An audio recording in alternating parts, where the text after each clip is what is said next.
Yo, salut Mogi, voilà, ce chapeau de paille, on se trouve aujourd'hui pour l'arrivée du chapitre 40 de Black Clover. Alors un chapitre donc qui va vraiment débuter ce nouvel arc. Comment je pourrais qualifier cet arc parce qu'il n'a pas encore eu de dénomination. Je vais vous le développer un peu plus dans le chapitre parce qu'en fait on va apprendre plusieurs éléments et puis ça va enfin me permettre de, ce sera plus simple je pense de lui donner un titre à la fin de cette review. Alors donc un chapitre qui reprend directement là où s'était arrêté le précédent donc avec je le rappelle Gauche qui avait donc Gauche qui est un des taureaux noirs, donc un des taureaux noirs les plus vieux. Et donc c'était lui qui était un peu, qui va être un peu au cœur de cet arc-là. Et donc qui avait commencé à attaquer Asta et tout, parce il était un peu en colère après lui, parce il avait approché sa sœur, donc dans le chapitre précédent, parce que Asta l'avait un petit peu approché, puis qu'il se trouvait dans la ville où la sœur donc de Gauche, Marie, sa petite sœur, voilà, vu qu'on sait qu'il est hyper protecteur avec elle, et vu que l'avait un petit peu fréquenté, et que lui c'est un grand frère qui est hyper protecteur, et on avait appris Asta, et puis il était même carrément allé l'attaquer au beau milieu de la nuit, et donc de tout ça avait résulté que Asta était passé un peu par la fenêtre, et puis qu'il s'était rendu compte que ça commençait à neiger à l'extérieur, et le chapitre s'était terminé là-dessus. Donc, et puis je rappelle aussi que à cette période-là de l'année, donc je crois bien qu'ils étaient en été ou quelque chose, donc il ne devait pas du tout neiger à cette période-là, et que c'était assez bizarre. Donc on va en apprendre un peu plus aujourd'hui.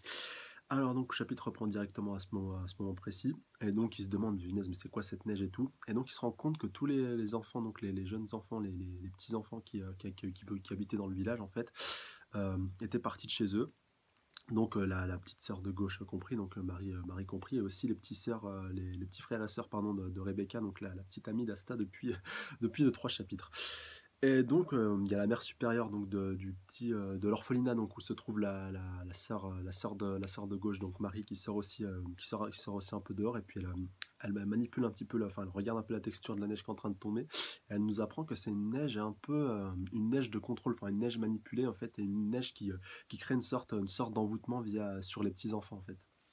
Et donc c'est ça qui a amené, comment on pourrait dire ça simplement, qui a amené, si vous voulez, en fait, les enfants à quitter le village et puis à aller dans une destination donnée, vu que tous les enfants du village sont partis au même moment à cause de cette neige-là qui leur a fait un peu un sort d'envoûtement. Et justement, Gauche se demande en fait un peu comment il va pouvoir un peu rectifier le tir, même si voilà, il est extrêmement en colère. D'ailleurs, il va vouloir frapper la mère supérieure, il va lui dire pourquoi t'as rien fait, pourquoi tu t'en es pas occupé, pourquoi tu l'as pas protégé et tout. Et au moment où il allait lui asséner un véritable nion quand même à la mère supérieure qui est un peu, qui est une personne quand même âgée. Donc Asta prend le coup un peu à sa place, et puis après il lui riposte et il lui dit il faut vraiment que tu te calmes, il faut que tu arrives à garder la tête froide. Et c'est super bien, j'ai beaucoup aimé cette page. À ce moment-là, en fait, on voit Fuegoleon, le capitaine donc, des Lions Écarlates, qui était présent dans l'arc précédent, qui s'était fait blesser. Et donc, c'était lui qui avait donné ce conseil à Asta. Et puis, on voit qu'Asta, il a retenu la leçon et que maintenant, il le met en pratique. Puis, je pense que c'est un peu aussi une façon de lui rendre hommage, vu qu'on sait voilà, que Fuegoleon, il est dans un état critique à l'heure actuelle. Mais bon, c'est pas trop le propos. Donc, on va revenir à nos moutons avec, avec Gauche qui a été un petit peu. Qui a été un petit peu corrigé par Asta, et puis qui a réussi un peu à retrouver ses esprits. Et donc il apprend à Asta et puis aussi à la mère supérieure, donc il a confié un de ses miroirs à sa petite sœur. Donc vu qu'on sait que depuis le scan précédent que Gauche il a une magie un peu sur les miroirs, donc qui permet un peu de se dupliquer, de dupliquer ses sorts aussi. Enfin on n'a pas trop eu, à part un peu dans le scan précédent, mais on en apprendra je pense un peu plus dans le prochain scan. Dans les prochains scans même. Et donc, il nous apprend en fait qu'il a donné un miroir à sa petite sœur, et donc il pense pouvoir la localiser s'il arrive à l'activer, à distance en fait grâce à sa magie. Et donc, par réflexion avec son miroir, il pourrait arriver à trouver sa localisation. Et donc, tous deux décident de se mettre en route pour aller la secourir une fois que le miroir a été localisé. Et donc la mère supérieure décide de les accompagner. Alors au début, Asta lui dit non, mais laissez tomber, en fait, c'est pas la peine de venir, allez, vous donnez pas toute cette peine. Et puis là, elle nous apprend donc Gauche que cette sorcière, enfin cette sorcière, que la mère supérieure, enfin il la traite de sorcière, c'est pour ça que j'ai dit ça. Mais en fait, il nous apprend que c'est quelqu'un quand même d'assez extrêmement puissant, donc elle doit sûrement avoir une certaine, bah déjà vu que c'est elle qui a réussi à trouver l'origine en fait, si vous voulez, de tous les événements qui se passent, par exemple par rapport à la neige, c'est elle qui a cramé en premier. Donc elle doit avoir certaines connaissances, et je pense aussi qu'elle doit avoir deux trois petits sorts par-ci par-là. Enfin, elle doit avoir une magie, je pense, assez intéressante, et j'ai hâte de voir ce que ça va donner dans les prochains chapitres. Et donc, on va repartir du côté, juste donc avant en fait qu'on passe à un autre point important du chapitre. Il y a Noël donc qui se dévoile un petit peu, mais Asta lui dit mais qu'est-ce que tu fous là et tout, pourquoi t'étais là? Et nous on le sait, voilà, vu qu'elle espionne pas mal Asta depuis les précédents chapitres. Et donc là, elle dit ouais, moi aussi, je veux en être, je veux venir avec vous. Et donc Gauche lui rétorque que de toute manière, ils vont peut-être attaquer directement le village.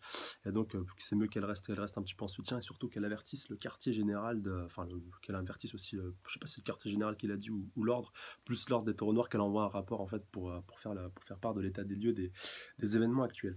Et donc le chapitre va continuer, donc elle va nous montrer un peu plus par rapport aux enfants et ce qui s'est passé et qui est responsable de tout ça. Donc on va atterrir directement dans une sorte de zone un peu plus montagneuse en fait, avec deux, trois petits réseaux de grottes et des stalactites, donc une zone assez un petit peu glaciale. Et donc on va voir le ravisseur, le ravisseur des enfants, donc qui est un jeune homme assez... ouais, enfin c'est pas vraiment lui qui dirige, on y voit directement au premier abord que c'est... Enfin, il a pas mal, il a le chara design, si vous voulez, qui ressemble un petit peu à celui de Hades. D'ailleurs, c'est un reproche que certaines personnes avaient fait à Black Clover, comme quoi les personnages se ressemblent beaucoup. C'est vrai on peut un peu le mettre dans cette catégorie-là aussi. Donc, pardon, celui qui a commandité, enfin, qui a accompli, si vous voulez, cet enlèvement de masse. Et donc, on apprend qu'il s'appelle Niégé. Donc, l'auteur a juste inversé les lettres I, je crois, pour neige, ou alors c'est neige sous une autre prononciation ou autre. Et donc, c'est lui qui manipule la magie de la neige, du coup. Et donc, on apprend que c'est lui le responsable de tout ça. Il dit oh, je suis super content, j'ai réussi à me faire de nouveaux amis. Et donc, on voit donc la petite sœur de Gauche, donc Marie, qui donc elle est la seule à ne pas avoir été affectée, pardon, vu qu'elle possède le miroir de son frère et donc comme elle nous l'apprend en fait que ce miroir, donc il a un peu le pouvoir de diminuer la magie qui peut affecter, si vous voulez, sa sœur. Donc même s'il n'est pas là, vu qu'elle possède ce miroir sur elle, même si son frère il n'est pas là directement pour la protéger, ce miroir est là et avec enfin avec la magie de son frère qui est concentrée dedans, ça permet un peu de faire barrage quand on essaie un petit peu de lancer des sorts sur sa sœur. Donc c'est un bon point enfin il a bien anticipé sur ce coup-là, je pense, Gauche, par rapport à la protection de sa petite sœur. Mais malheureusement pour elle, c'est un peu cramé et du coup Niège un peu se diriger vers elle, lui dit pourquoi t'es pas affecté, machin et tout, pourquoi t'as pas été affecté comme tout le monde. Et donc elle lui dit tu dis que tu veux qu'on soit tes amis et tout, mais pour qu'on soit amis, il faut que ce soit réciproque. Tu peux pas nous imposer d'être tes amis. Et puis là, Niégé va totalement péter un câble, il va lui retourner un méchant coup. D'ailleurs, c'est dommage que Gauche n'ait pas été là pour voir ça. D'ailleurs, je pense, vu qu'elle a encore un peu la marque sur sa joue, quand Gauche va voir ça, il va littéralement l'exploser. Enfin, ça, j'ai hâte de voir ça, ça risque d'être extrêmement épique. Et donc on voit un autre antagoniste donc, de cet arc-là qui se pointe juste derrière. Donc je crois que c'est le grand frère de Niégé. Donc c'est lui qui est véritablement l'instigateur de tout ça. Et donc, bon, il est super moche. Par contre, lui, il est un petit peu différent de tous les autres personnages qu'on a vus jusqu'à présent. Donc, il est extrêmement laid, extrêmement gros. Enfin, il est vraiment horrible. Et donc, il lui dit n'abîme pas la marchandise. Donc, c'est un peu une sorte de marchand d'esclaves. Et on va en apprendre un peu plus après de ses réelles motivations. À savoir aussi que je crois qu'un des petits frères ou des petites sœurs de Rebecca, donc qui n'a pas beaucoup de magie, donc le grand frère donc va le déceler en le touchant, et donc il va littéralement le faire valdinguer dans une grotte, dans une sorte de dédale de labyrinthe. En fait, va le balancer dans une sorte de cavité, ça va le faire descendre super bas au fin fond de la montagne, et donc ça va être un peu difficile pour lui de le récupérer. Donc bah voilà, ça nous montre aussi que même si Rebecca elle avait été, enfin, un petit peu, c'est une personne du peuple. Ça montre aussi que pas forcément tous les personnes du monde de Black Clover ont forcément un taux extrêmement élevé de magie. Enfin, comme on peut le voir, il y a la majeure partie des personnes qu'on a vues qui maîtrisent la magie, mais certains n'ont pas un très très fort potentiel. Comme ça peut être le cas avec Rebecca, et du coup avec ses petits frères et sœurs, mais avec d'autres personnages qu'on a vus un petit peu avant, mais là c'est vraiment l'exemple concret.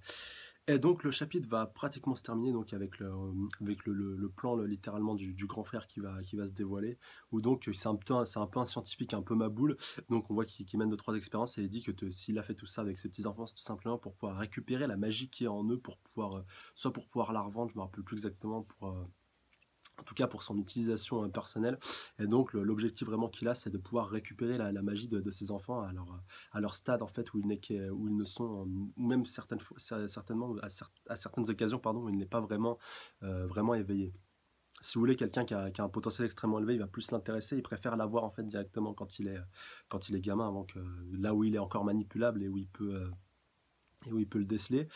plutôt que de s'attaquer à quelqu'un qui est beaucoup plus fort que lui. Enfin, en gros, c'est vraiment le gars qui doit pas avoir extrêmement de capacité face à des mages standards, face à des vrais chevaliers mages, et donc il préfère s'attaquer au menu fretin et puis au potentiel plus ceux qui pourront devenir extrêmement puissants plus tard. Voilà.